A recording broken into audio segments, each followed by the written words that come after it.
Biomechanics and pain science are often misunderstood.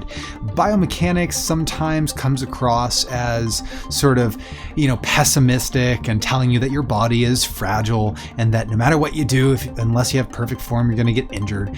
And on the other hand, pain science comes across sometimes as being lazy and telling you that nothing matters because pain is just in your head anyway, and disease is basically an illusion. So how can we maybe better understand both of these perspectives in a way that they can coexist and that they can enhance each other instead of contradicting each other? Let's find out in today's episode.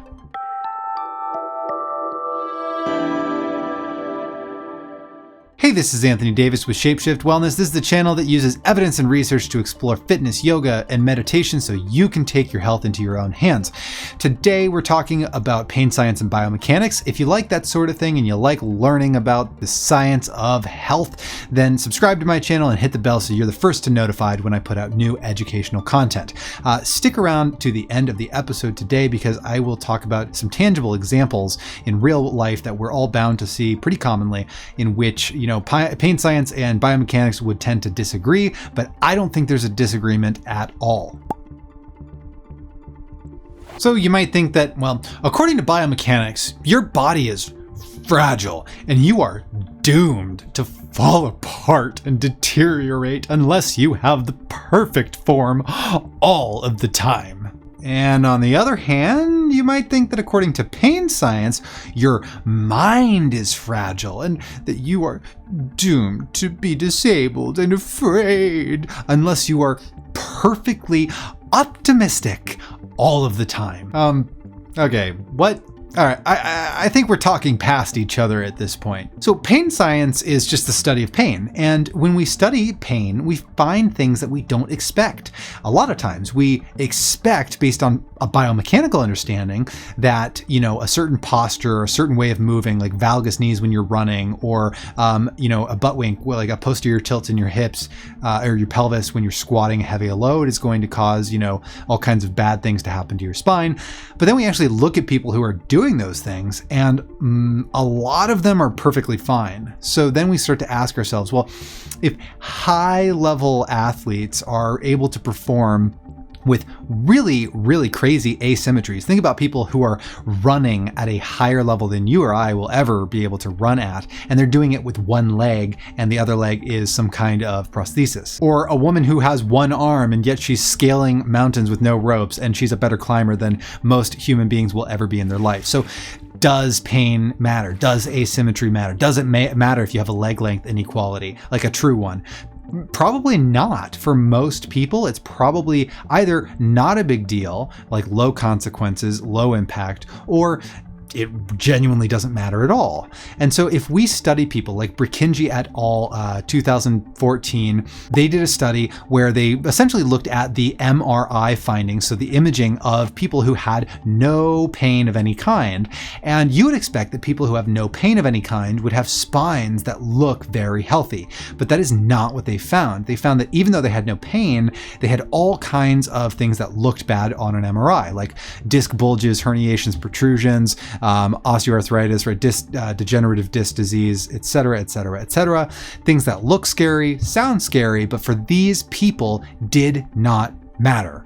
And they were just normal. So were we just pathologizing normal? Are we taking things that are just normal bumps and bruises like everybody gets and making them a big deal? Well, then, and people don't talk about this in the pain science literature because they tend to only focus on the asymptomatic populations. But guess what? Brikinji did a second study in 2015, and they came back and they said, well, let's see if it's more common that if you have a disc herniation, protrusion, etc., or degenerative disc disease or something like that, let's see, is it more common that you'll have pain? And it is, as you would expect. You would expect that those things would cause pain. Well, what we find is they don't always cause pain. sometimes they happen and they don't matter, and people can lead long and healthy functional lives even though their spine looks, quote, bad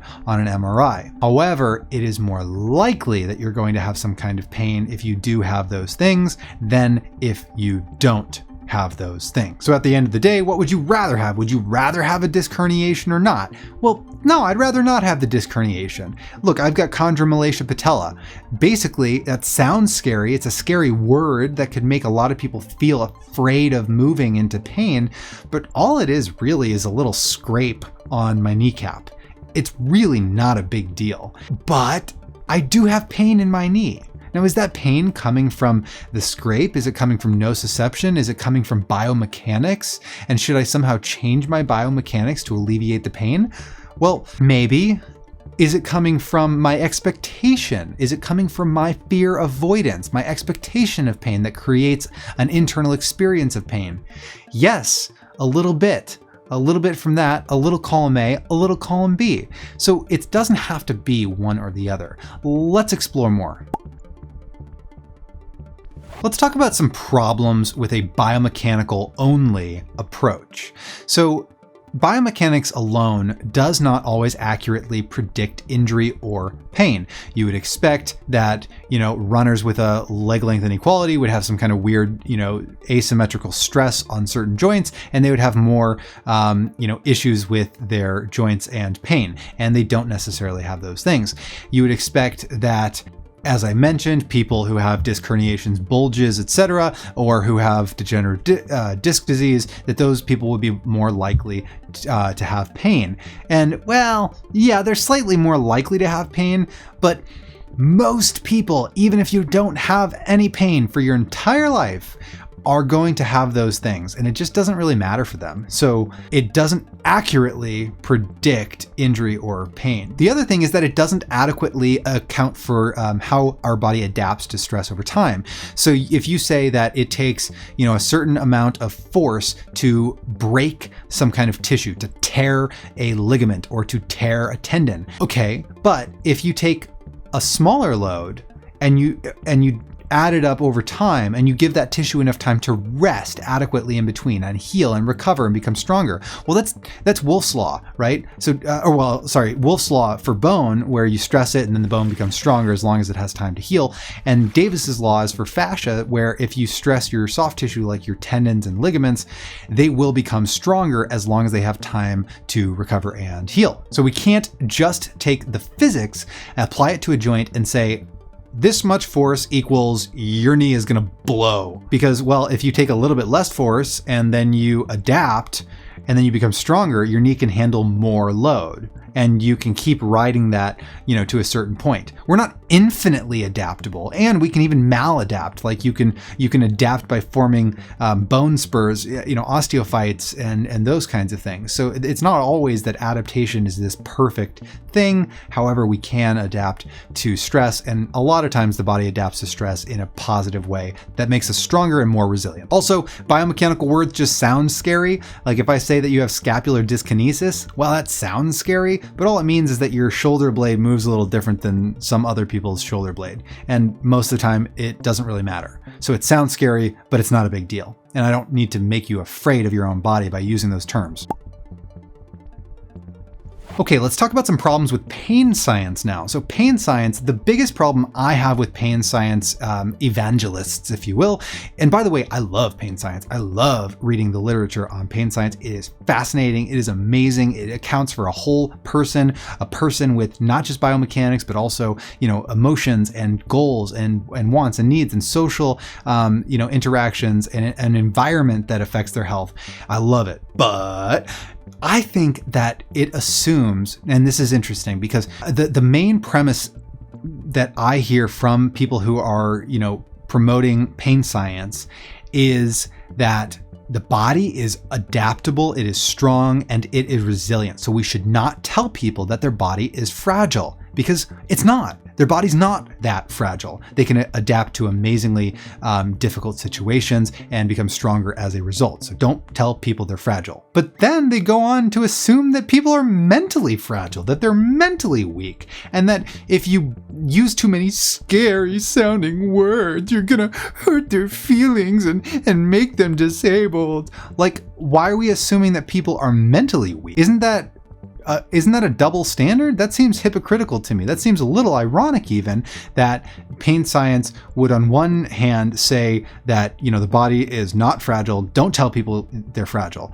But you're saying that because you think that they're so mentally fragile, so mentally weak, that they can't even handle a scary word like scapular dyskinesis. And yes, totally, there is literature to say that, you know, the over-medicalization of normal things can lead to worse outcomes for their health. Totally, there's literature on that. But at the same time, I don't know. I just think that there's got to be a balance that we strike where we realize mentally people are tough enough mentally. People are strong. They can handle it as long as we deliver it in a way that's optimistic rather than scary and, you know, like we're trying to take advantage of them. Then I think we're going to be okay. The other problem that I've discussed with pain science is they tend to rely on asymptomatic studies saying, oh, well, people who don't have any pain, they have all these things that look bad. So therefore the things that look bad don't matter. No, it's not a big deal for some people, but in general, it is actually more likely that you're going to have some kind of challenge, some kind of obstacle to overcome, some kind of pain, etc. if you have these types of bumps and bruises on your bones or injuries or whatever, or postural manifestations. So it is more likely, but it's not as big of a deal as we tend to make it. The other thing is that pain science, you know, it's like a pendulum effect. The people who are obsessed with biomechanics tend to do that at the exclusion of a person's whole health and, you know, emotional health, social health, environmental health, etc., emotional, did I say mental health, etc. So, and they tend to ignore the fact that a person's stress or a person's, you know, you're going through a breakup, that can impact your pain. A person's fear can impact their pain. A person's culture can impact their pain. So biomechanics only tends to ignore that. So pain science swung the pendulum to the other side, and now they're equally as crazy and equally as tribalistic. So where is the middle ground? And then lastly, the thing I'm most afraid of is I think that if you are obsessed with pain science, that you are going to come to this nothing matters, lazy attitude and become a lazy clinician, a lazy coach, a lazy yoga teacher, a lazy healthcare provider, whatever you are. I think that if you think that posture never ever matters, if you think that, you know, knee valgus never ever matters, if you think that disc herniations just don't matter at all, it's just a bump on your spine. Yeah, I think it's nice to use better language, use language that's not scary. But if you think nothing matters, then you're not going to double check, and you're probably not going to put in the effort to, you know, differentiate. Not that we have a great way of differentiating, but my point is, like, we should always strive to be better. And I am just afraid that it will become a cop-out and you just turn your brain off because you think you have a fix-all solution, that everybody gets a handshake, a butt slap, and a kettlebell, and they're good to go. Okay, I promised you examples, so let's talk about a couple examples. So forward head posture. I recently posted a video that said, you know, it's good to move, right? And it is good to move. And the biggest thing here is that I'm saying if you're spending all day in this, you know, in this forward head posture, you know, that posture alone is not really the issue. The issue is that you're spending all damn day in every single day of your life in the one and only one position. You need to move. You need to explore other postures. Lay on the floor, sit in a chair, sit on a low chair, stand up, walk around, look to the right, look to the left. You need to move. You need variation in your tissues, so you don't just stress the same tissues all the time. So this is where I think there's a marriage of pain science and biomechanics, where the pain science says, hey, let's not look at a person with forward head posture and tell them this posture is the devil and you're gonna, like, your neck is just gonna roll off, your head is just gonna roll off your body because it's so much stress on your neck and you're killing yourself slowly by having text neck or upper crossed syndrome. So the pain science, we need that so that we don't make a big deal out of something that's not a big deal. But we also need the biomechanics to understand, okay, so what's the solution? Well, the solution is don't biomechanically load the exact same tissues in the exact same way every day of your life, because they're not going to be able to handle that. They have no chance for rest. So it's not that the one posture is bad, it's that you never get out of that one posture. You need to explore lots of postures is the solution. So we have pain science to make us deliver that news less in a less scary way, and we have biomechanics to tell us how we need to not load the same tissues all the time. We need to give rest, and we need to give variation to our necks. So now you can look at the same thing from two different perspectives. You look at a person and they have this posture, and you ask them to change it. You ask them to sit up tall and tuck their chin. Now, let's just say, for the sake of argument, that person then all of a sudden doesn't have pain. While they're in this posture, no pain. Why is that? Is that biomechanically? Is that because you're stressing your tissues different? Is that because you're putting less stress on the neck? Is that less shearing force on your joints? Is that somehow, biomechanically the cause? Well, maybe, probably a little bit. Is it because you're symptom modifying, that you're simply changing what they feel enough that mentally they don't associate that feeling with pain, but they've come to expect pain in a certain position? So you're modifying their expectations and symptom modification by giving them a different neural input. Yeah, sure. A little bit of that too. Is it that they're just, you've built them up. You've said, your posture's crap, this is crap, this is crap, this is crap. And then you say, but this is good. This is good posture, and you're going to feel good. Well, you just told them they're going to feel good. So their expectations, now I'm going to feel good. So you've just placeboed the crap out of them, and then they feel good, and you're wondering why they felt good. So is it a little bit of that? Yeah. Is it a little bit of regression to the mean? Yeah. Is it a little bit of a lot of different things? Yeah. Do any of them matter more than the other? Probably not. We should probably be able to account for all of these possible variables on a person's pain and health. So what about teaching a person to move differently? This is where it comes down to, pain science people advocate, like, never correct a person's posture, don't correct a person's movement, don't tell them to move differently, don't tell them to, correct their knee valgus or whatever. I don't know, man. I think that we have a culture that is, out of touch with their bodies, and that we can't just trust that, if they've never weightlifted in their life, then they're going to somehow pick up a kettlebell and just move perfectly.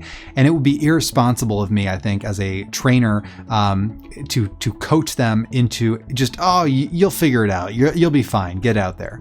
But here's an example. I think it's about phrasing. So let's say that they're doing a squat and their knees are caving in, valgus knees. If you say something like, whoa, Becky, don't do that. You're going to blow a knee. Well, yeah, that's scary and unnecessary. You don't need to be such a fear mongerer. So compare that to saying something like, hey, Becky, awesome job. That looks great. Hey, maybe try it with pushing the knees out and you'll be even stronger. How does that feel to you? And she tries it, and let's say it feels good, or even if it feels a little weird at first, hey, I know it feels a little weird right now. Try it for a week. I know it's going to make you even stronger than you already are. So we just accomplished the biomechanical thing that we know, at least theoretically and in terms of physics, is a better idea for lifting. And we married that with pain science, and we delivered the news in a way that's like, hey, affirmation, affirmation, affirmation. Also, try this. Also, I'm checking in with you. How do you feel? Does it feel okay? Because what if it feels bad? If it really, really hurts, am I going to force you to do it? No, I'm going to adapt, and I'm going to work with you to find a better solution. But at the end of the day, we're going to experiment because I think that I can help you. I can help you in terms of my attitude, my communication, but I can also help you in terms of biomechanics. So Crombez et al. Said in 1999 that pain-related fear is more disabling than pain itself. So don't get so worked up about these things that they paralyze you, and that you can't even pick up a kettlebell without having absolutely perfect posture all the time. That's silly. And it creates barriers and prevents people from seeking fitness in the first place. Because it's just, if I have to be perfect, I'm never going to be able to do that. And at the same time, realize that, well, yeah, fear is disabling, but also pain is also disabling. So if we can keep people out of pain by helping them move smarter, maybe we can help them move longer. Just remember that in a biopsychosocial approach to healthcare, you cannot separate just the bio or just the psycho or just the social. You've got to have all three. Thank you for watching. Like this video, subscribe to my channel if you like educational content like this that uses research and evidence to explore health. I'll see you next time.